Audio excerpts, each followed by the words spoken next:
Un clavado a la ciencia.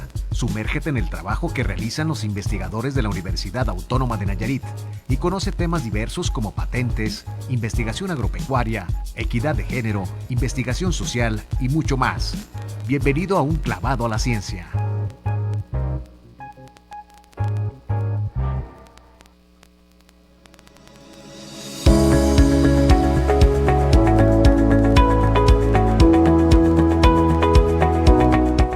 Hola, si usted ya se encuentra preparando el pozole que va a degustar en estas fechas, quédese porque este programa va a estar muy sazonado de ciencia, historia, cosmovisiones y de concursos.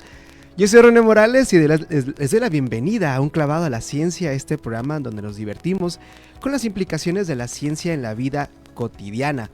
Hoy nos acompaña en cabina, tenemos la cabina llena, nos acompaña Miguel, nos acompaña Saúl y nos acompaña Michelle, quien se está integrando al equipo de Radio One como practicante, como prestador de servicios. Cabe señalar que si a usted le interesa colaborar con nosotros aquí en la cabina, aprendiendo lo que hacemos en Radio One, también puede participar como voluntario. Acérquese al aula 2.7 del edificio Complex y con mucho gusto la recibiremos para que pueda conocer cómo opera esta radiodifusora que llega a diferentes partes del mundo, no solamente en FM, sino también a través de las redes sociales.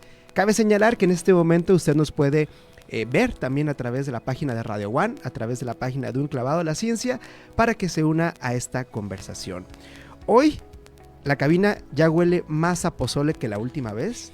Y esto es porque nos acompaña un sazonador muy especial que nos trae por ahí ese maíz que se requiere para hacer este platillo. Está en la cabina con nosotros el doctor Jesús Madera, quien es docente del doctorado en Ciencias Sociales y que viene a platicarnos pues un montón de cosas sobre este platillo y sobre pues lo que significa como tal. ¿Qué tal, doctor? ¿Cómo se encuentra? René, ¿qué tal? Buen día. Muy bien, muchas gracias por la invitación. ¿Y los maíces dónde nos dejó ahora? Los maíces hoy no llegan. Los maíces se quedaron... Se están cociendo. Se están preparando. Como el Festival del Maíz de Húmedo también están ahí en preparación. Mencionaremos sobre esto, ¿no?, dentro del programa. Pues bien, para comenzar un poco, hay que señalar que si bien dentro de este momento específico ya estamos preparándonos para lo que son las fiestas patrias, usualmente traemos un montón de platillos que hemos llamado típicos, ¿no? Uh-huh. Que los sopes, que las garnachas, que las gorditas. Y el pozole es como el platillo principal junto con el mole, ¿no? El platillo principal que está dentro de estas fiestas. Y pues para introducirnos en la temática que nos trae aquí, hemos preparado una cápsula que por ahí Michelle ya la tiene bien lista para ponerla y poder escucharla. Entonces, doctor Jesús, ¿qué le parece si me acompaña a escucharla para introducir? Vamos allá. Adelante, Michelle.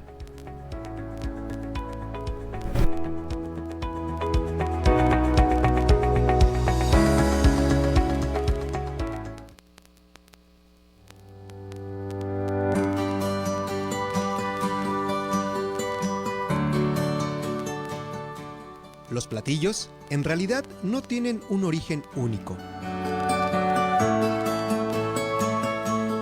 ya que la diversidad de ingredientes y las múltiples regiones donde se preparan y consumen hacen casi imposible determinar con exactitud el lugar y el momento que nació una receta.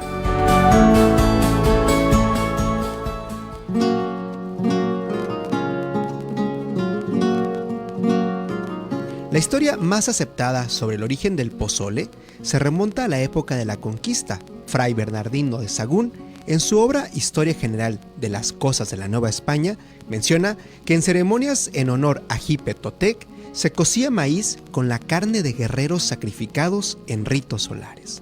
Según esta obra, restos de cuerpos humanos eran cocidos junto con el maíz.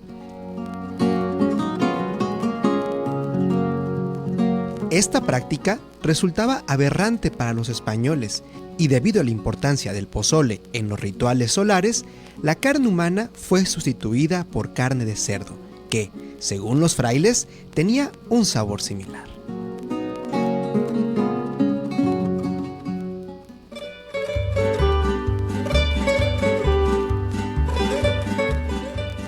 El maíz es el ingrediente principal del pozole y se sabe que para su preparación en diferentes regiones de México se utilizan al menos 10 razas de este maíz. En el centro del país, la variedad más popular es el cacahuacintle, mientras que en Nayarit se emplea la raza jala.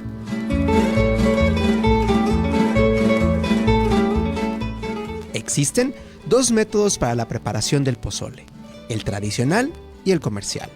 El proceso tradicional toma alrededor de 25 horas e incluye pasos como la nixtamalización, el reposo, el descabezado y finalmente el floreado, donde los granos de maíz se hinchan y explotan como pequeñas flores. A pesar del paso del tiempo, la elaboración del pozole aún conserva muchas de las características de un ritual. En tiempos aztecas, el pozole era un platillo ceremonial reservado para festividades religiosas y solo el emperador o los sacerdotes de alto rango podían consumirlo.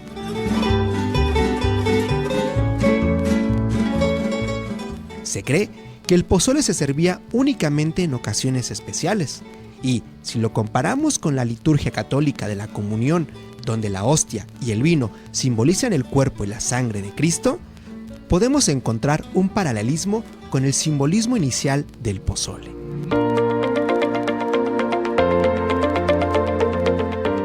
Pero antes de seguir provocando antojos, demos inicio a este clavado a la ciencia dedicado al pozole cósmico, maíz, volcanes y su composición. Comenzamos.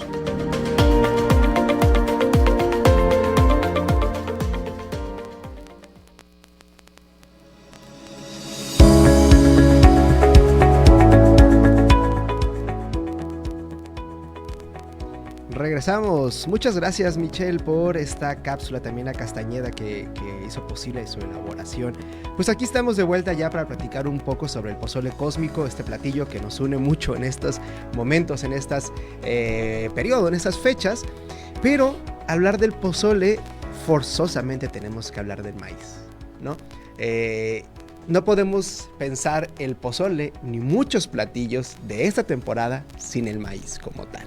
Entonces, doctor Jesús Madera, me gustaría que platicara un poquito sobre, no sé si tenga el listado o el conocimiento de cuántos rituales han surgido a partir del maíz, por lo menos en Nayarit, ¿no? Wow. Porque sé que en Mesoamérica ha sido algo sumamente importante porque su posibilidad de cultivarlo fue lo que permitió que los nómadas fueran como cada vez asentándose más dentro de un territorio particular, ¿no? Pero aquí en Nayarit, ¿qué rituales usted conoce? Porque sé que trabaja muy de cerca con el maíz como tal. Wow. Rituales, bueno, son diversos, son contextualizados, fíjate también, dependiendo la zona, el tipo de familia y el tipo de relación que van construyendo pues en torno a la tierra, al entorno y a las plantas, y en este caso pues en particular en torno al maíz, ¿no?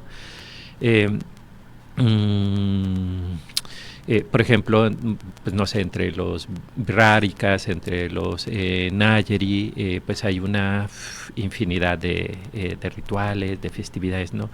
Y fíjate que curiosamente también cuando pensamos como en esta parte en torno a la ritualidad en la agricultura, también como que tendemos a pensar que esta solo se da en los pueblos originarios, pueblos nativos, indígenas, ¿no? Y pensamos que en las poblaciones mestizas, campesinas, incluso en las urbanas, no las existen. Y sin embargo, pues están ahí. El mismo caso del pozole, por ejemplo, si bien es un platillo, pues es un platillo nacional, pero en torno a su preparación, en entornos, por ejemplo, urbanos, pues hay toda una ritualidad incluso de la preparación. A lo mejor ya no se prepara en todas las familias, desde la siembra, la cosecha, el cuidado, el nixtamalizado del grano, pero incluso incluso, aunque se compre el grano, en torno a ello, a la preparación, pues hay toda una ritualidad. El hecho de comértelo, aunque se compre el pozole, hay toda una ritualidad en el hecho justo del comértelo, de la convivencia que se va construyendo ahí en el día a día, ¿no? Entonces, pues depende mucho, ¿no? Y en el caso particular, por ejemplo, de las zonas del municipio de Jala, que es donde hemos estado pues acompañando procesos de acompañamiento, de revalorización de maíz nativo raza Jala, pues también hay toda una diversidad de rituales, ¿no? Al momento de la siembra, por ejemplo, yo recuerdo mucho cuando empezamos a trabajar con familias, que son familias campesinas, por ejemplo, no se asumen como indígenas, no son familias indígenas, entonces nosotros preguntábamos, oye, un poco, ¿no? A ver, ¿qué hacen al momento de la siembra? Y de repente generalmente nos decían, no, pues pues igual, normal, ¿no? O sea, va uno y pone el grano. Y si uno se queda con eso, otra vez pareciera como esta idea de que no hay como un uso utilitario, ¿no? Exacto, del maíz. No hay mucho significado. Y cuando acompañamos la práctica de la siembra, por ejemplo, y empiezas a ver desde el momento cuando la gente va, el cuidado con el que va tomando las semillas, el hecho incluso cuando empiezan antes de sembrarla, se santiguan o hacen alguna reverencia al grano, a la tierra, y uno dice, pues ahí está toda esta parte del simbolismo, de la ritualidad en torno al maíz, ¿no? Que es lo que nosotros hemos ido planteando, pues, que junto con condiciones, por ejemplo, físico-geográficas y toda esta forma del saber ser, saber hacer de estas familias, es lo que permite que el maíz raza Jala siga hoy vivo. Fíjate que este tema me llegó mucho a la cabeza porque hace unos días tuve la oportunidad de que mi mamá nos preparó pozole y precisamente hay como todo un ritual al momento de comer pozole, por lo menos en mi familia, que es como de chicos, mañana voy a hacer pozole, vénganse, ¿no? Uh-huh. Y entonces seguramente es algo que va a convocar a que nos reunamos todos los hermanos para poder comer, ¿no? Y la plática que surge en torno a él, lo posterior, y que muchas veces esa comida de pozole pues también se convierte en cena o desayuno el día siguiente, ¿no? Pero le pregunté a mi mamá, oye, ¿y este maíz? Porque el maíz del pozole es un maíz grande, ¿no? El grano es un maíz grande. Le dije, ¿este maíz de dónde viene, no? O sea, ¿qué tipo de grano es? Y ella me dijo, pues debe ser un maíz grande, ¿no? Entonces dije, a ver, voy a googlear, a ver de dónde viene. Y fue que me llegó que mucho de esto era utilizado con el cacahuacintle, ¿no? Por lo menos en el Valle de México, en el centro. Y escarbándole un poquito más, me doy cuenta que el raza Jala también participa. ¿Qué tiene en particular el maíz del raza Jala para ser utilizado en este tipo de platillo? Mira, pues una de las características particulares del raza Jala es que es un maíz harinoso. El grano también es un grano relativamente grande y es un maíz harinoso de un peso incluso pues muy ligero de peso, y eso es lo que le da ciertas cualidades, por ejemplo, para ser utilizado en platillos como el pozole, pero también en la elaboración de las gorditas de maíz, en la elaboración de tortillas, de tostadas, decir, como de toda esta serie de alimentos, del colado, de tamales, de este tipo de preparaciones, ¿no? Y esa es una cualidad que para el consumidor, a quien le gusta estos alimentos, pues es grandioso, pero que ha sido como parte también de la cruz, digamos, de las familias campesinas que se dedican a su cultivo. Uh-huh. Porque justo esta cualidad de ser como ligero, harinoso, en términos de la política del sistema agroalimentario convencional, pues fue un maíz que fue como menospreciado históricamente, ¿no? Y que llegó a poner en riesgo la desaparición de esta raza que es única en el mundo. Porque, por ejemplo, en 2018 nosotros llegamos a documentar apenas 18 familias cultivando maíz, raza Jala. ¿Por qué? Porque históricamente la política agrícola había privilegiado maíces que eran comerciales, maíces más pesados, Y entonces, claro, el peso es el mismo para un maíz nativo y para un maíz nativo como el Rasa Jala, que si lo vendes al mismo precio, como su peso es más ligero, pues prácticamente no hay consumo. Entonces el cultivo pues iba reduciendo, más con estos sentidos identitarios de consumo pues de las familias, ¿no? Y eso parece una cosa simple, pero para nosotros es un porrazo, porque no se pierde un grano, se pierde una forma de hacer, se pierden culturas en torno al maíz, se pierde toda una diversidad de relaciones que están construidas ahí en el maíz, donde la alimentación también forma parte, ¿no? Pero no es algo como tan sencillo, ¿no? Entonces, por eso es importante estas como estos espacios que nos abres, por ejemplo, ahora para hablar de la importancia de estas variedades de maíces nativos y en particular del maíz Rasa Jala, ¿no? Y lo que están haciendo las familias para preservarlo. Y dentro de lo que es particularmente este maíz Rasa Jala, sé que tiene características bien propias, porque por algo han ganado tantos premios de su tamaño. Y sé que también tiene que ver algo en las condiciones propias que ha propiciado el volcán, ¿no? ¿Cómo se entrelazan estas condiciones con el tamaño de la mazorca? De la mazorca. Sí, fíjate. De hecho, pues en México hay documentadas los últimos datos de Conavio, son 64 razas de maíces nativos, ¿sale? Sin embargo, estas razas de maíces nativos, hay al menos 5 que están fuera también, digamos, o que son compartidas con otros países. Y hay otras, como el Rasa Jala, que está solo en México, pero además el Rasa Jala tiene otra particularidad.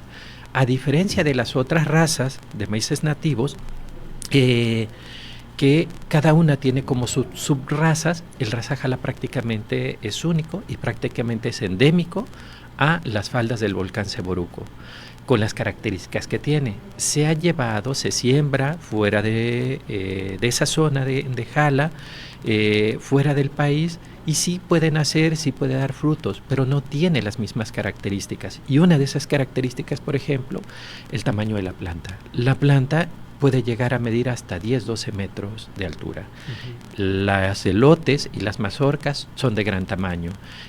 Por allá en los años 60 se llegaron a documentar, por ejemplo, elotes de hasta 60 centímetros de longitud.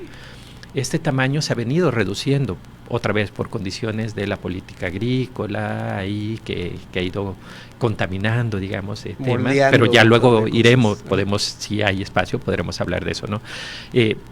Pero entonces este tamaño se ha venido reduciendo, pero todavía, por ejemplo, el tamaño más grande en elote, de grano a grano, ojo, no el olote, una hilera de un grano, de donde inicia un grano a donde termina esa hilera del grano, el tamaño más grande en las últimas décadas es de 49.5 centímetros. ¿Que es menor a los 60? Sí, pero que sigue siendo un tamaño súper grande a diferencia de otros, ¿no? Y entonces, ese tamaño no tiene que ver con condiciones o con un sistema de agricultura convencional en el uso de agroquímicos. Tiene que ver, hay estudios técnico-agronómicos que han dado cuenta que tiene que ver mucho con las condiciones físico-geográficas que da la ceniza, la arena volcánica, generada ahí en las últimas erupciones que tuvo el volcán Seboruco, ¿no? Que es un volcán activo, por cierto. Sin embargo, nosotros como grupo de trabajo que hemos estado haciendo investigación también en torno al maíz, pero no desde la dimensión técnico-agronómica solo, hemos ido dando cuenta a partir de estos trabajos que efectivamente las condiciones físico-geográficas del Seboruco tienen que ver, pero que no es la única razón de este tamaño, sino que junto con ella hay una interrelación con otros elementos que justo son estos que decía, las formas de saber ser y de saber hacer y de relacionarse con el entorno, con el maíz y de poder cultivar el trabajo, porque de otra manera no podemos explicarnos que otras familias o otras personas en la misma zona lo siembren y no tengan, digamos, estas condiciones de tamaño, de forma que da, cuando familias en las que históricamente ha habido esta relación familiar ligada al grano, sí tienen, digamos, como estas condiciones, ¿no? Tienen Entonces, el don. Exacto. Pues, sí, o sea, es un don que no es natural, Ajá. que se trabaja, que tiene que ver justo con esas formas de saber ser y de saber hacer. Y transmitir de saber trabajar, conocimientos, exacto, ¿no? de saber trabajar la tierra y el grano. Y dentro de todo con esta historia, con esta forma de trabajar el grano, ustedes en colaboración con Jala, con una comunidad. Es un pueblo, sí. Un pueblo, que espero poder pronunciarlo bien, ya me estuvo corrigiendo, Cuapan, ¿sí? Ya. Están generando un proyecto que ya tiene varios años por ahí germinándose, ¿no? Y es un festival, que seguramente va a haber pozole, por eso es que lo invitamos. Sí. ¿De qué va este festival? ¿Cuándo va a ser? ¿Qué platillos va a haber? Pero además, ¿de qué trata? Sí, mira, justo Cuapan, por condiciones también de ubicación, es por excelencia el guardián principal, digamos, del maíz Raza Jala. Porque Cuapan está prácticamente a las faldas del volcán Seboruco y prácticamente en la zona por donde fue la última erupción, digamos, del volcán Seboruco. Entonces, en Cuapan es donde se encuentra la mayor, aunque es menor, digamos, esto que te decía, que se vino reduciendo, que a partir de los últimos 4 años que se ha ido acompañando de otras estrategias, va fortaleciéndose, pero que siguen siendo pocas, pero es donde se resguarda la mayor cantidad de maíz de húmedo o Raza Jala, el mayor número de familias. Hay algunas también en las faldas cercanos a Cuapan, que son tierras de lo que se conoce como Jala la Vieja, pero la mayor parte, digamos, está en Cuapan.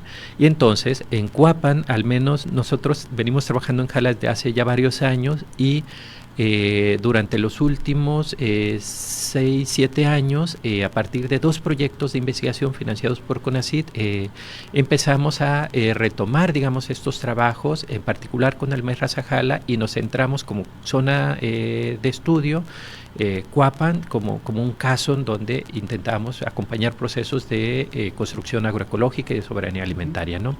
En 2021, justo uno de los planteamientos que nos hacíamos ahí en Cuapan, porque sale ahí a colación del Día Nacional e Internacional del Maíz, que es el 29 de septiembre, estábamos trabajando en un taller ahí en unas charlas y de repente planteo la pregunta, ¿no? Oigan, ¿ustedes sabían que hay un Día Nacional del Maíz? Y la gente que está ahí dice, ¿cómo? Trabajando con el maíz. Exacto, trabajando, y no con cualquier maíz, Ajá. con un maíz que no encuentras en otra parte del mundo, con esas características. Entonces dice, ¿cómo que hay un Día del Maíz? Ah, pues sí, ahí empezamos a charlar. Y entonces nos empezamos a cuestionar, ¿y por qué no hacemos algo? Y entonces a partir de ahí en 2021 empezamos a celebrar lo que fue la primer Festival del Maíz de Húmedo.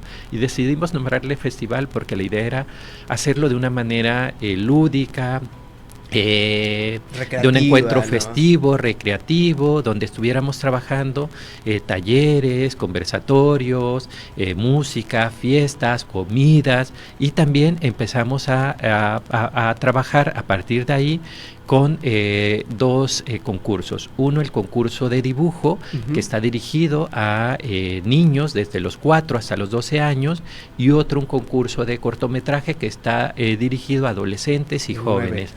El tema en ambos concursos es el maíz de húmedo o Raza Jala en mi comunidad. ¿Por qué estos concursos? Porque la idea era que también las infancias y las juventudes deberían de estar presentes, y por eso un formato de festival, un formato lúdico.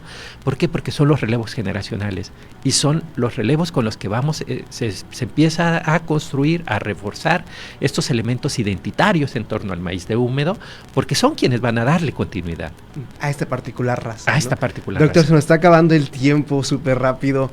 4º Festival del Maíz Húmedo, 28 de septiembre de este año. Es decir, ya.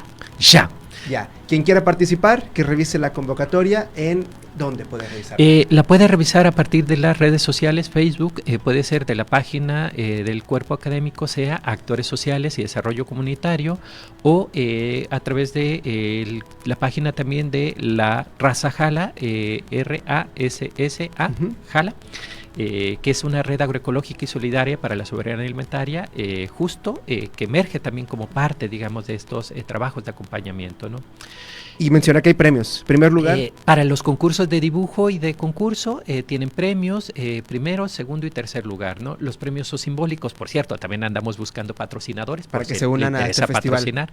Pero sería bienvenidos que fueran, va a haber música, degustación de alimentos, venta de alimentos, de maíces, hay una elotiza comunitaria también con maíz Raza Jala, por cierto.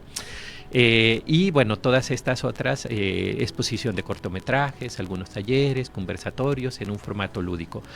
Previo, el festival este año lo vamos a hacer el día 28 de septiembre, que es sábado, iniciamos a partir de las 10 de la mañana y hasta que el cuerpo aguante. Pues ahí está. Los días del 26 al 27 de septiembre también vamos a tener un encuentro nacional de agroecologías donde el maíz Raza Jala está presente. Está presente todo. Pues aquí está, si a usted le interesa probar un pozole cósmico con todos estos conocimientos y saberes que se han heredado y transmitido a través de lo que viene siendo este espacio ubicado en Nayarit, en Jala, pues aquí tiene el 28 de septiembre la posibilidad de participar en el 4º Festival de Maíz Húmedo. Vaya a probar los alimentos, el pozole y por supuesto a conocer quienes están trabajando con todo este tipo de maíces, ¿no?